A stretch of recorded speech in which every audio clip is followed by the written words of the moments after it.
ஊரு ஓரமாயின போல நீ மீசைய காட்டி மிரட்டுறியே. ஓ குஞ்சு பொறிச்சிடும் கோழி போல நீ வேலைய தாண்ட அஞ்சுறியே. தேதிய வச்சுதா பாக்கையும் மாத்தனா,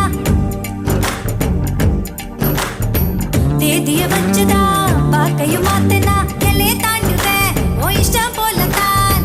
பங்குனி வரட்டும் பரிசம் தாரேன், அதுக்கு முன்னால கொஞ்சம் அட்ஜஸ்ட் பண்ணடி. மஞ்ச பூசி குளிச்சுட்டா மனசுக்குள்ள வேர்க்குது, உன்னை நானும் பார்த்துட்டா உடம்பு முழுக்க கூசுது. வெந்தயத்தை அரைச்சுட்டா தேய்ச்சு விட வரட்டுமா?